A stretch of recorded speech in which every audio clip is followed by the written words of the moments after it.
Alguma vez você já se perguntou por que Deus, conhecido por seu amor infinito, opta por não salvar algumas pessoas?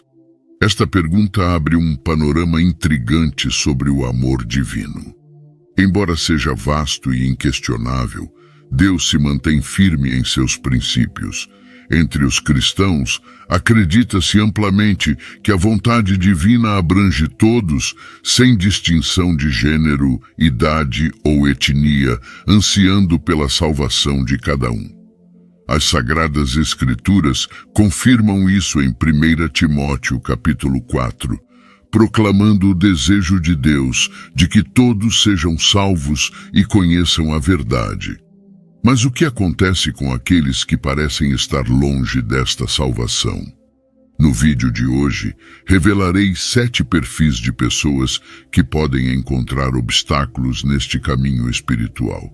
Em outras palavras, falarei sobre 7 tipos de pessoas que podem não alcançar a salvação. É vital prestar atenção.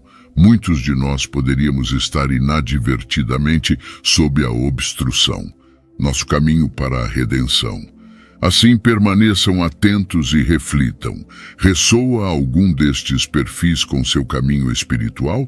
A resposta poderia ser a chave para uma compreensão mais profunda da natureza do amor divino e da própria salvação. Convido todos a dedicarem um momento para ver este vídeo completo, participarem nas orações e receberem bênçãos abundantes para vocês, suas famílias e amigos. Antes de mergulharmos no coração deste conteúdo, peço amavelmente que mostrem seu apoio, curtam este vídeo, inscrevam-se em nosso canal e compartilhem esta mensagem essencial. Cada ação sua ajuda a difundir o Evangelho, alcançando mais corações e fortalecendo o reino de Deus aqui na terra. Amados fiéis, enfrentamos uma verdade inquietante. Nem todos neste mundo podem ou serão salvos. Esta realidade é um aviso, especialmente para aqueles que frequentam a igreja assiduamente. Não é apenas a presença nas celebrações dominicais, a participação ativa na comunidade, a oferta de dízimos, ter um título cristão, falar de maneira piedosa ou mesmo o batismo que garante a salvação. A Bíblia, em Mateus capítulo 7, versículos 21 a 22, nos traz a séria advertência de Jesus sobre o dia do juízo. Muitos acreditarão ter feito milagres em seu nome, mas ele os rejeitará, dizendo: nunca os conheci, afastem-se de mim, malfeitores. Esta mensagem é um convite para que cada um de nós reflita sobre nossa verdadeira posição ante o trono divino no dia do juízo. Perguntem-se: se o Senhor retornasse hoje, estaríamos prontos e dignos, vestidos em sua justiça, imaculados perante Ele?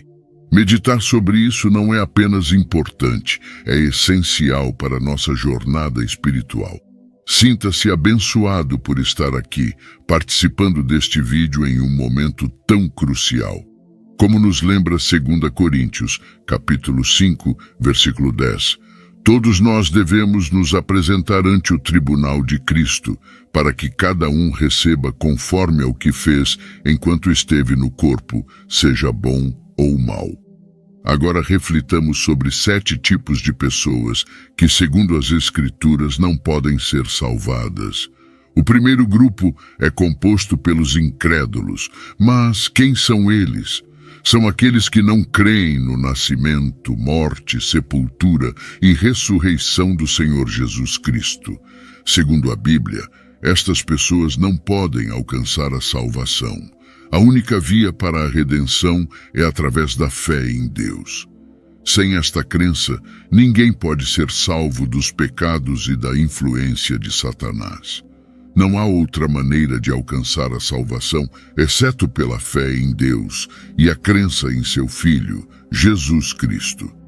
O conhecido passagem em João 3, versículo 16, destaca que Deus amou tanto o mundo que entregou a seu único Filho para que todo aquele que nele crê não pereça, mas tenha vida eterna. Muitos podem subestimar a simplicidade deste plano de redenção, e é por isso que a incredulidade é tão perigosa. Em segundo lugar, Deus não pode salvar aqueles que buscam a salvação por outros meios que não sejam através de Jesus Cristo. João 5, versículo 40, afirma que alguns se recusaram a ir a Jesus em busca de vida. Ele é o único caminho ao Pai, e ninguém vem ao Pai senão por ele. Atos 4, versículo 12, nos diz que não há outro nome dado entre os homens pelo qual devamos ser salvos, exceto Jesus Cristo. Nada mais pode salvar uma pessoa, nem a inteligência, poder, dinheiro, boa aparência ou mesmo familiares ou amigos. Somos salvos somente pelo sangue de Jesus e sua morte na cruz pagou por nossos pecados. A próxima categoria de pessoas que, segundo as Escrituras, não podem ser salvas são os hipócritas. Jesus abordou diretamente esses indivíduos em Mateus 23, versículo 3. Ai de vocês, mestres da lei e fariseus hipócritas, fecham o reino dos céus diante dos homens. Vocês mesmos não entram, nem deixam entrar aqueles que estão tentando. Um hipócrita é alguém que finge ser o que não é. Nos domingos, se apresentam na igreja com vestimentas apropriadas, levantando mãos santas para Deus. No entanto, nos fins de semana, se comportam como qualquer outra pessoa em ambientes mundanos. Para eles, a salvação e a vida de fé são meras formalidades, tratando a igreja como um centro social sem verdadeira devoção. Estas pessoas podem até adorar a Deus publicamente, mas não permitem que a vida de Cristo se manifeste verdadeiramente em seus atos e pensamentos. Podem passar anos na igreja, mas não mostram frutos que provem a fé que professam. Estão na porta do reino, mas não entram e ainda impedem que outros entrem. No Evangelho de Lucas, capítulo 18, versículos de 9 a 14, encontramos a história de um fariseu que se considerava justo e desprezava os demais. Em contraste, Jesus elogiou a atitude humilde do publicano, que, consciente de seus pecados, implorava a misericórdia de Deus. Esta narrativa ilustra a advertência bíblica contra a autojustificação. Em Efésios, capítulo 2, versículos 8 e 9, somos lembrados de que a salvação vem pela graça, através da fé, e não é algo que possamos alcançar ou do qual possamos nos gabar. A quinta categoria de pessoas que não podem ser salvas são os apóstatas. Segundo Pedro 2, versículos 20 a 22, nos fala claramente sobre eles, dizendo que se alguém, depois de conhecer a nosso Senhor e Salvador Jesus Cristo, volta a se envolver e é vencido pelo mundo, sua condição final é pior que a inicial. Isso ressalta a gravidade de se afastar do caminho da verdade após tê-lo conhecido. Esses indivíduos encontram-se em uma situação pior no fim do que no início. Teria sido melhor para eles não terem conhecido o caminho da justiça do que, após conhecê-lo, virar as costas ao mandamento sagrado que lhes foi entregue. É como descrevem os provérbios: o cão volta ao seu vômito e o porco lavado ao seu revolcar na lama. A Bíblia nos mostra o quadro daqueles que se tornam religiosos e abandonam suas práticas corruptas e imorais, mas que no final revelam sua verdadeira natureza e retornam a elas. Um porco lavado continua sendo um porco. Estas são pessoas que brincam com os fundamentos das crenças cristãs, como o batismo, a comunhão e a assistência à igreja, mas que, eventualmente, revelam seu verdadeiro eu, voltando ao mundo e suas tentações, porque, na realidade, nunca tiveram fé. A próxima categoria de pessoas que a Bíblia diz que não podem ser salvas são os blasfemos. Jesus aborda este tema em Mateus capítulo 12, versículos 31 e 32, onde adverte que todo tipo de pecado e blasfêmia pode ser perdoado, exceto a blasfêmia contra o Espírito Santo. Aquele que fala contra o Espírito Santo não será perdoado, nem nesta era, nem na vindoura. Algumas pessoas blasfemam contra Deus, zombando do Espírito Santo e menosprezando sua manifestação. Este se considera o pecado imperdoável. Portanto, é crucial ter cuidado com o que se diz sobre o Espírito Santo. Evitem piadas, associações ou grupos que falem de maneira despectiva sobre o mover do Espírito de Deus, pois isso pode levar ao cometimento deste pecado imperdoável. O último grupo de pessoas que, segundo as Escrituras, Deus não pode salvar são os já falecidos. É comum que muitas pessoas busquem pastores e líderes religiosos pedindo orações durante o funeral de um ente querido. No entanto, é importante entender que nenhuma oração pode mudar o destino de uma pessoa depois de sua morte.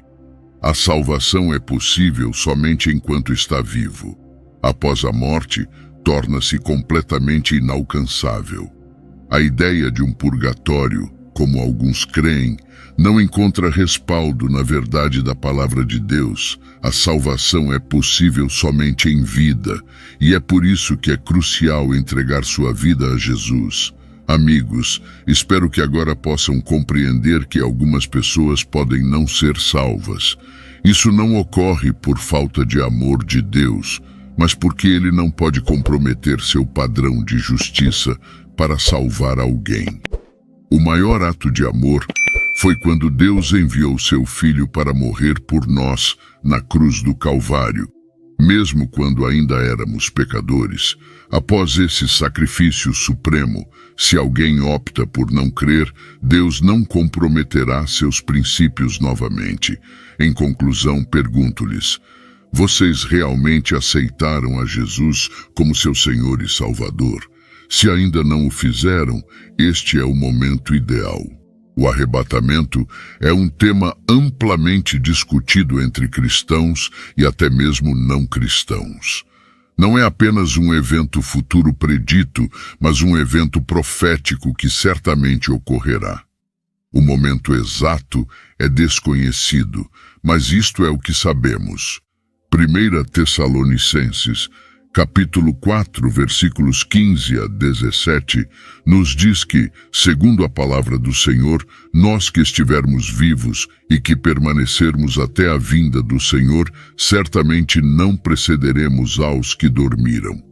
Porque o próprio Senhor descerá do céu com um grito, com voz de arcanjo e com a trombeta de Deus, e os mortos em Cristo ressuscitarão primeiro.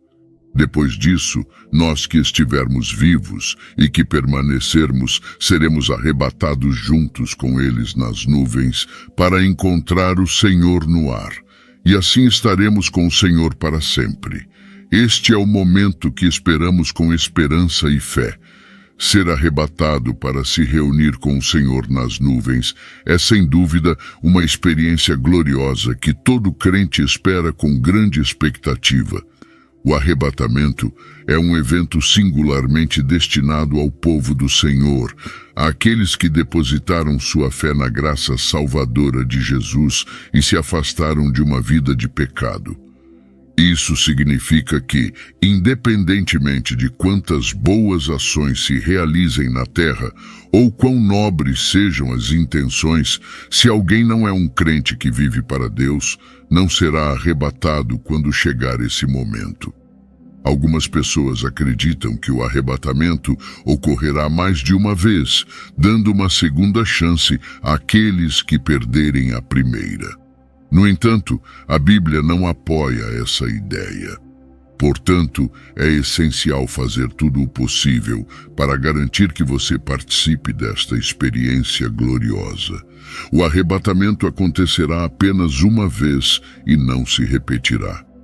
Ser deixado para trás significará enfrentar o caos e a perseguição do anticristo. Por outro lado, para aqueles que forem arrebatados, será o início de um reinado eterno com o Senhor. A relação entre os crentes arrebatados e Jesus será eterna. Não apenas escaparão do perigo do inferno, mas também abraçarão e desfrutarão plenamente o que significa ter a vida eterna. O último inimigo, que é a morte, será julgado e vencido. Este vídeo explicará detalhadamente o que é o arrebatamento. Peço que sigam com atenção, pois isso fortalecerá sua fé e eliminará qualquer temor sobre o arrebatamento do seu coração. A palavra arrebatamento descreve um evento crucial nas Escrituras, no qual Deus retira todos os crentes em Cristo Jesus da terra, abrindo caminho para que seu justo julgamento seja derramado durante o período da tribulação. É fundamental destacar que a palavra arrebatamento não é mencionada explicitamente em nenhum lugar da Bíblia. No entanto, vários versículos em diferentes partes das Escrituras apontam para a ocorrência deste grande evento. Exemplos desses versículos se encontram nos evangelhos de Mateus, Marcos e Lucas, assim como nas epístolas e em outras partes do Novo Testamento. Esses textos confirmam a ocorrência profetizada que chamamos de arrebatamento. Devido à importância deste evento futuro, muito se tem ensinado sobre o arrebatamento. Estas ensinanças geraram diversas opiniões e interpretações. Uma crença significativa, mas equivocada, associada ao arrebatamento é que muitos acreditam que este e a segunda vinda de Cristo são o mesmo evento. No entanto, as Escrituras não sustentam essa visão. A Bíblia afirma claramente que o arrebatamento e a segunda vinda de Cristo são eventos distintos. Vamos esclarecer algumas diferenças-chave entre o arrebatamento e a segunda vinda. Durante o arrebatamento, todos os crentes se encontrarão com Jesus nas nuvens, como descrito em 1 Tessalonicenses 4, versículo 17. Por outro lado, na segunda vinda, todos os crentes arrebatados retornarão com o Senhor à terra. Este retorno tem o propósito de julgar aqueles que permaneceram na terra e não receberam a marca da besta, para vencer o anticristo e Satanás, e para reinar por 1000 anos, como relatado em Apocalipse 19 e 20. Esta é uma diferença significativa entre os dois eventos. O arrebatamento, como definido anteriormente, será o momento em que os santos serão removidos da terra para encontrar-se com o Senhor nas nuvens. Em contrapartida, a segunda vinda é o evento no qual o Senhor retornará com todos os crentes que foram arrebatados para julgar aqueles que ficaram na terra e aprisionar o diabo por 1000 anos. Em segundo lugar, o arrebatamento será um evento instantâneo, ao contrário da segunda vinda de Cristo. Em 1 Coríntios 15, versículo 52, está escrito: "Num momento, num piscar de olhos, na última trombeta, pois a trombeta soará, os mortos serão ressuscitados incorruptíveis e nós seremos transformados." O arrebatamento ocorrerá num abrir e fechar de olhos, enquanto que a segunda vinda será um evento visível para todos, conforme Mateus 25, versículo 27. Assim como o relâmpago sai do Oriente e se mostra até no Ocidente, assim será também a vinda do Filho do Homem. Em terceiro lugar, o arrebatamento pode ocorrer a qualquer momento, mas a segunda vinda de Cristo não acontecerá até que certos eventos proféticos dos últimos tempos se cumpram. Isso significa que o arrebatamento precederá a segunda vinda. Existem várias interpretações e correntes de pensamento sobre o conceito do arrebatamento. Mas a Bíblia continua sendo a fonte mais válida e precisa de informação sobre este evento dos últimos tempos. Uma interpretação errônea comum sobre o arrebatamento é a ideia de que está destinado somente às pessoas boas e morais. As Escrituras ensinam e confirmam que o arrebatamento é para os crentes em Cristo Jesus. Você pode ser um cidadão exemplar, generoso e cumpridor das leis do seu país, mas se não confessou Jesus Cristo como seu Senhor e Salvador, temo dizer que poderia ser deixado para trás no arrebatamento. A Bíblia nos ensina algo de grande esperança e consolo, especialmente para aqueles que perderam entes queridos crentes em Cristo. As Escrituras declaram que os mortos em Cristo ressuscitarão primeiro. Portanto, se você tem um ente querido que faleceu e era um crente fiel em Jesus Cristo, trago boas notícias. Ressuscitarão primeiro e terão a esperança de estar com o Senhor nos ares durante o arrebatamento. Isso é motivo de grande ânimo e alegria.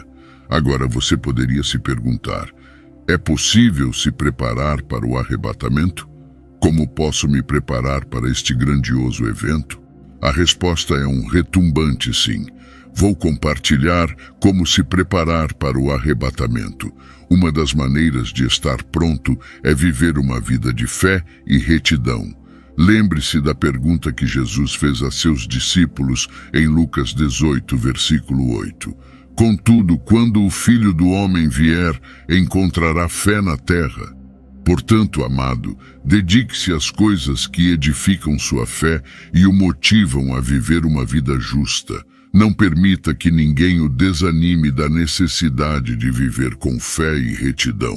Assegure-se de que não está apenas falando de pureza, mas também vivendo-a, pois o Senhor te concede graça e sabedoria. Outra maneira de manter-se preparado para o arrebatamento é estudar e compreender os ensinamentos bíblicos enquanto vive em preparação. É essencial estudar a palavra de Deus e aprender seus princípios por si mesmo. Todo crente que se dedica ao estudo da palavra de Deus torna-se um trabalhador que não precisa se envergonhar, capaz de aplicar a palavra de verdade em todas as áreas da vida. É essencial ler, estudar, compreender e aplicar a Bíblia, evitando a busca de novas revelações que, embora possam parecer excelentes, desviam-se da verdade sincera da palavra de Deus. Uma lição que é excessivamente complexa, mística ou ambígua não é necessariamente verdadeira. Na maioria das vezes, a verdade da palavra de Deus é apresentada de maneira simples para que todos possam estar completamente equipados para realizar boas obras. Outra maneira importante de se preparar para o arrebatamento é permanecer entre uma comunidade de crentes genuínos. Provérbios 27 nos diz: assim como o ferro afia o ferro, uma pessoa afia a outra. Viver em comunidade com outros crentes é fundamental, como sugere o ditado popular, a segurança em números. A Bíblia nos encoraja a não negligenciar as reuniões com outros crentes e a assegurar que nada nos isole da comunhão. O isolamento da comunidade de crentes não é algo que vem de Deus, mas sim uma artimanha do inimigo. A quarta maneira de nos prepararmos para o arrebatamento é orar por orientação e força enquanto vivemos nos últimos dias. A oração é um dos meios pelos quais permanecemos conectados ao Senhor, especialmente nos momentos em que nos sentimos sozinhos nesta jornada celestial. Ore ao Senhor por orientação e força, pois nossa própria força pode falhar, mas com o equipamento do Senhor não falharemos. Em conclusão, ao tomar medidas para se preparar para o arrebatamento, lembre-se de que Deus está colocando sinais ao longo do caminho para nos guiar. A Bíblia não especifica claramente quando o arrebatamento ocorrerá, mas fomos advertidos e ensinados a estar atentos aos sinais dos tempos finais. O próprio Jesus nos instruiu sobre esses sinais e a necessidade de estar vigilantes. Durante os últimos dias, Jesus falou sobre esses eventos. Portanto, ante a manifestação desses sinais em nossos dias, seria prudente prestar mais atenção às Escrituras do que nunca. É crucial nos focarmos nas orientações que Jesus nos deixou sobre como conduzir nossas vidas nos tempos finais, como ele disse em Mateus 24, versículo 33. Assim também vocês, quando virem todas essas coisas, saibam que ele está próximo, às portas. Neste vídeo, compartilharei 3 ensinamentos vitais de Jesus e como eles se aplicam de maneira prática e direta à nossa vida cristã cotidiana. O primeiro conselho de Jesus, encontrado em Mateus 24, versículo 46, nos informa que seremos abençoados se formos encontrados cumprindo suas instruções quando ele retornar. Jesus, ao orientar os crentes sobre seu retorno, destacou que a verdadeira fidelidade está em ser encontrado fazendo isso quando o Mestre retornar. Ele prometeu que em sua volta esses servos fiéis seriam abençoados. Mas o que significa ser encontrado fazendo isso? O que exatamente o servo, o crente que segue Jesus, deve estar fazendo quando o Senhor retornar? Para permanecer seguro nesses últimos dias, significa ser encontrado fielmente realizando as tarefas que o Senhor confiou a nós como crentes. Isso implica que não devemos negligenciar a missão que ele nos confiou até seu retorno glorioso. Jesus esclareceu essa ideia através da parábola dos talentos. Ser encontrado fazendo isso significa estar ativamente comprometido e dedicado à missão que nos foi confiada, realizando-a com excelência enquanto vivemos em sincera expectativa do retorno iminente de nosso Mestre. Algumas das responsabilidades que nos foram confiadas incluem pregar o Evangelho. Jesus instruiu cada um de seus seguidores a pregar a mensagem do Evangelho como parte da grande comissão. Este é um chamado para todos os que depositaram sua fé em Jesus, para serem ativos na missão de levar o Evangelho a todos ao nosso redor. Nosso compromisso em difundir a mensagem do Reino de Deus às aproximadamente 8 bilhões de pessoas no mundo deve ser firme, independentemente dos obstáculos e desafios que encontrarmos. Fazer discípulos, além de disseminar o Evangelho, Jesus nos encomendou a fazer discípulos. Esta tarefa está claramente delineada em Mateus 28, versículo 20. E ensiná-los a obedecer a tudo o que eu lhes mandei. E eu estarei sempre com vocês até o fim dos tempos. Hoje, a necessidade de discípulos é imensa, e Jesus convoca cada um de seus seguidores a multiplicar discípulos, facilitando assim a obra de seu reino. Somente um discípulo pode formar outro discípulo. Há uma necessidade urgente de trabalhadores dedicados no reino de Deus hoje. Quando nos esforçamos em ajudar as pessoas a se aproximarem de Deus, a amá-lo, servi-lo e apresentá-lo, estamos de fato colocando em prática o mandato de Jesus. Ao fazer isso, nos comprometemos a ser encontrados fazendo isso no momento do retorno do Senhor. Uma das orientações cruciais que Jesus nos deu para viver bem nestes tempos finais é manter sempre elevada nossa vigilância espiritual, evitando distrações que nos afastem do verdadeiro caminho. Conforme Marcos 13, versículo 33, na versão ampliada, se diz: Estejam alertas, vigiem constantemente e orem, já que desconhecem o momento exato da chegada. Para um cristão, estar em guarda significa estar atento e devoto em oração.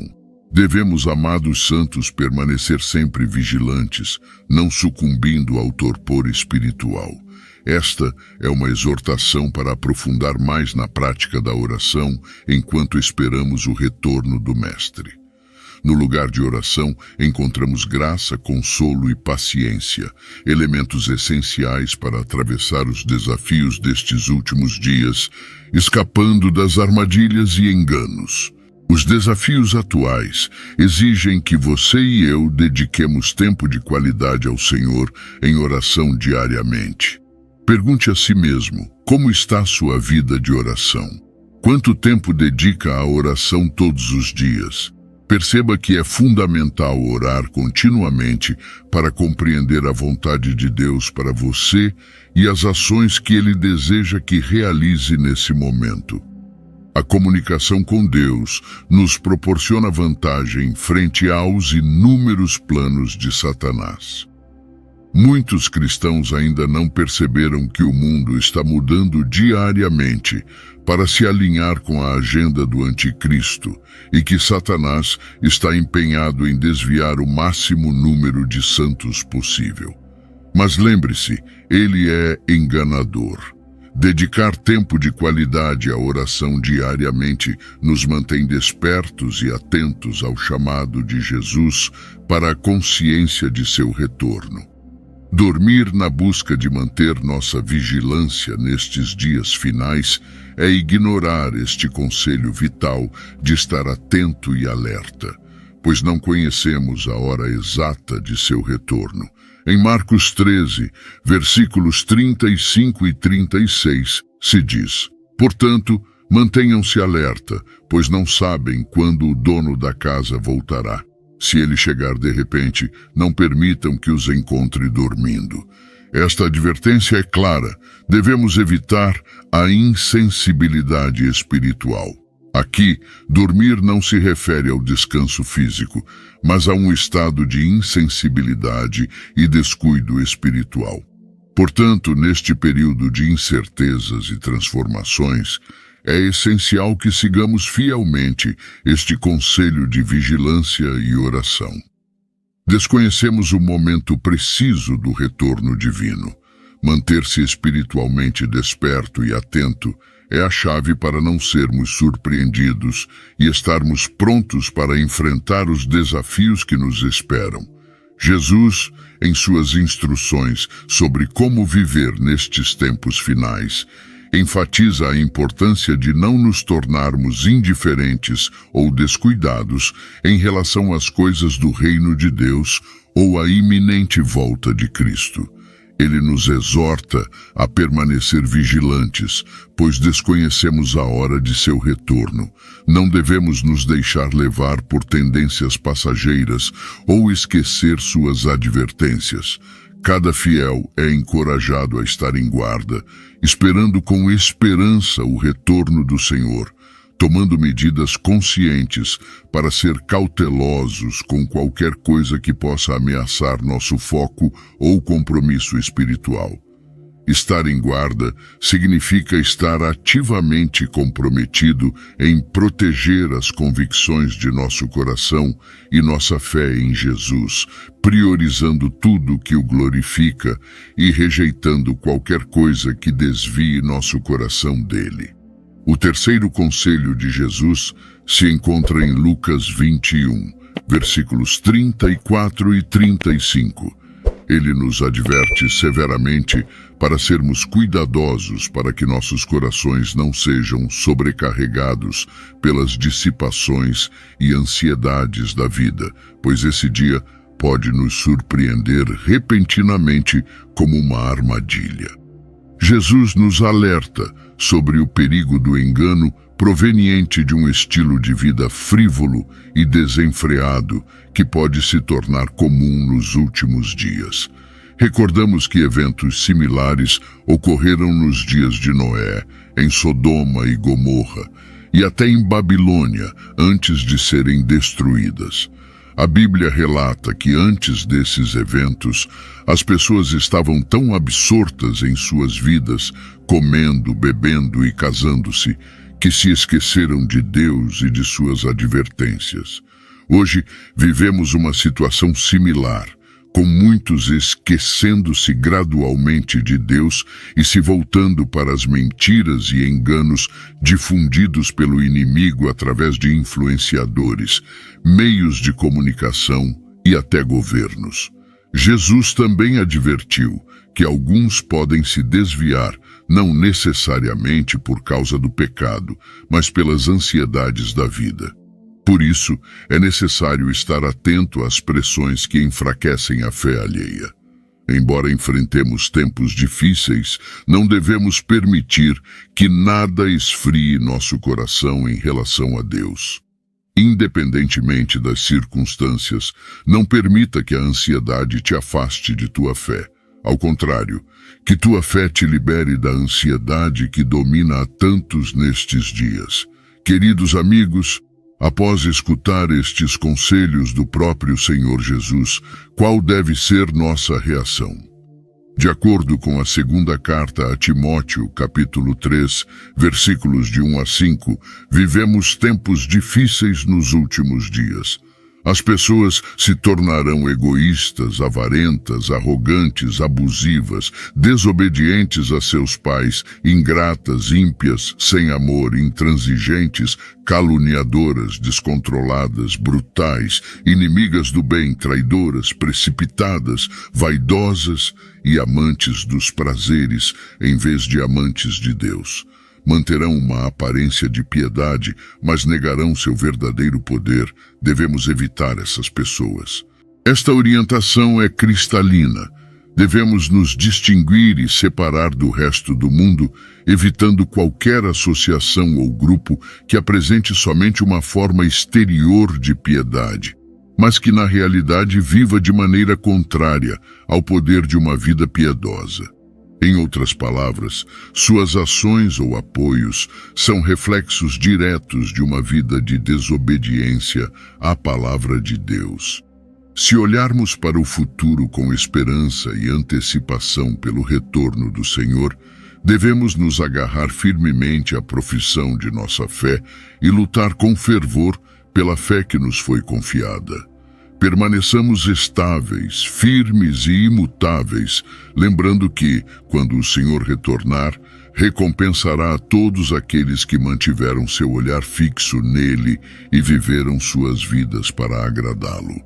Em Apocalipse 22, versículo 12, se diz: Eis que venho em breve, e minha recompensa está comigo, para dar a cada um conforme o seu trabalho. Já refletiu sobre o que realmente importa na vida? Qual seria a única coisa que você preservaria se estivesse a minutos de enfrentar a eternidade? Se alguma vez passou por uma experiência próxima da morte, sua visão sobre a vida muda radicalmente. Nesse exato instante, nada mais parece ter importância, exceto uma coisa essencial: Cristo Jesus. Frente à morte, torna-se evidente que, em meio a todas nossas perseguições mundanas e conquistas, é nossa união com Cristo, possibilitada por sua ação na cruz, que carrega um significado genuíno. Acompanhe-me enquanto mergulhamos nesta mensagem profunda e exploramos a verdade eterna da cruz de Cristo, que tem o poder de salvar nossas almas e nos oferecer a garantia da vida após a morte. Este é uma mensagem de suma importância, e Deus deseja que você preste toda a sua atenção. Não deixe passar nada. Abra seu coração para recebê-la agora. Nunca sabemos o que pode ocorrer depois deste momento. Conforme destaca Gálatas 6, versículo 14, nosso maior orgulho deve residir na cruz de nosso Senhor Jesus Cristo, pois longe esteja de mim gloriar-me, senão na cruz de nosso Senhor Jesus Cristo, por quem o mundo está crucificado para mim e eu para o mundo. Frente à eternidade, todas nossas buscas e ambições mundanas perdem seu valor e se tornam insignificantes. Reflitamos um pouco sobre uma pessoa que enfrenta um encontro com a morte, pois isso oferece um paralelo impressionante com nossas próprias vidas. Pense em um empresário que planejou meticulosamente uma reunião de negócios para a próxima semana.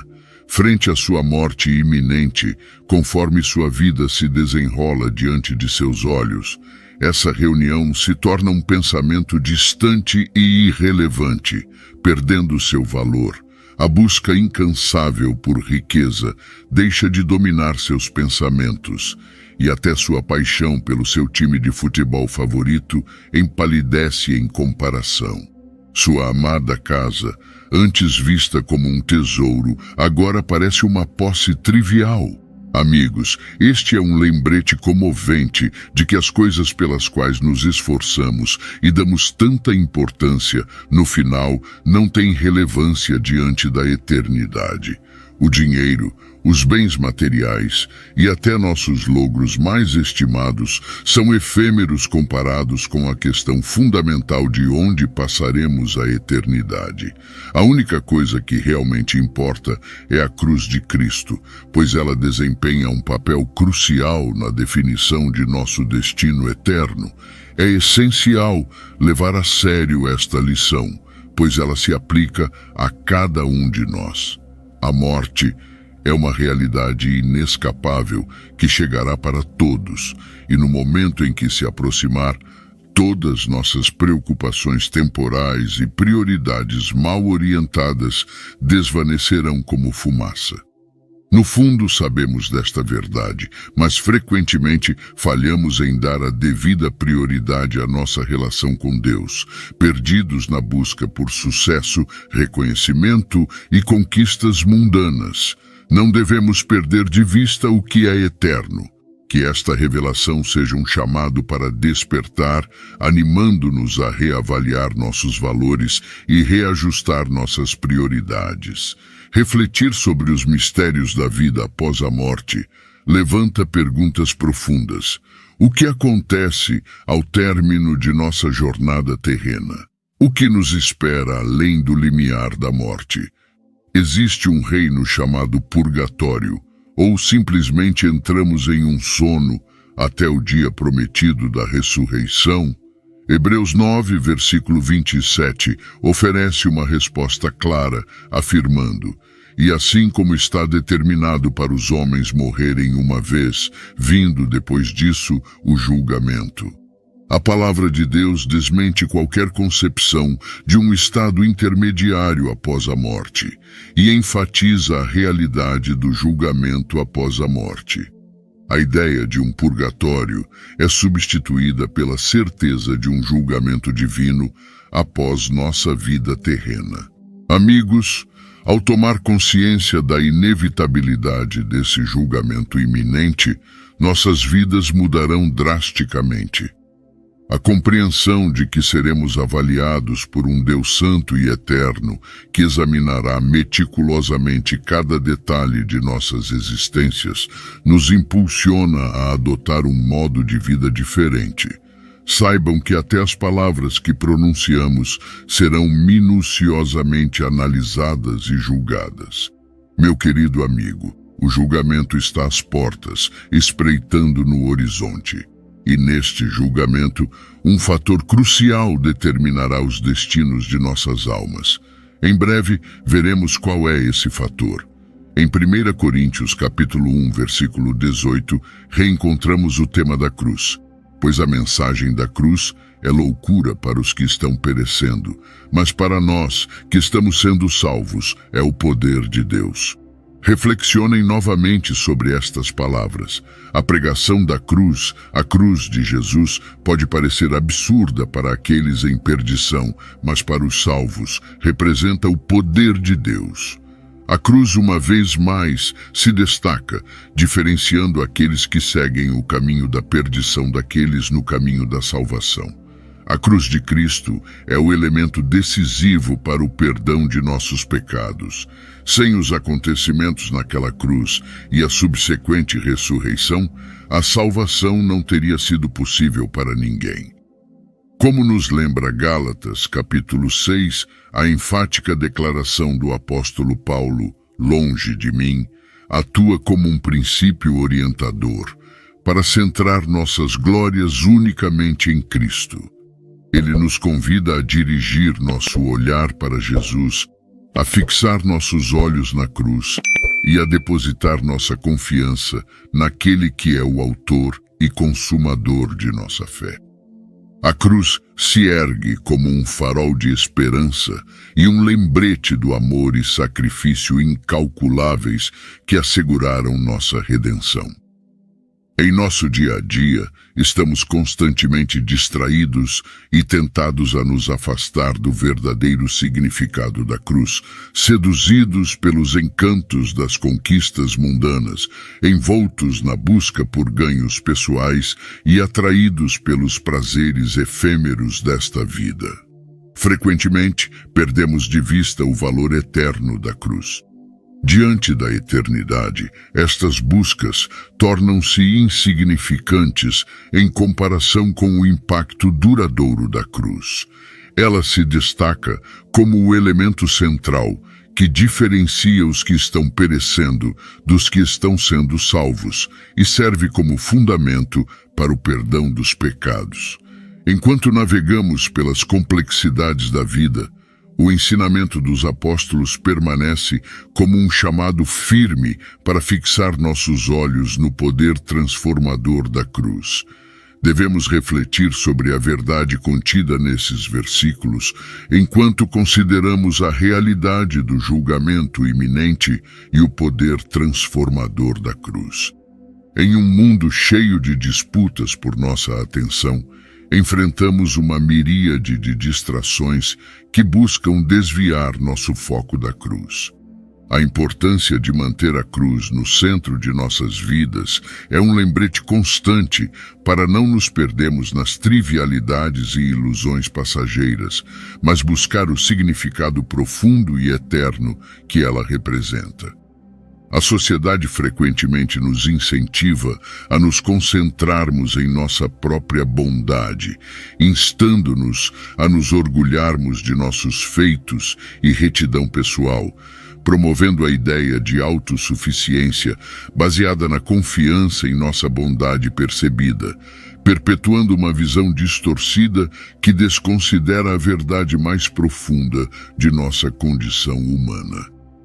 Frequentemente ouvimos sussurros que nos lembram de todas as nossas boas ações, nossa gentileza, amor, responsabilidade com as contas, apoio à comunidade e cuidado com a família.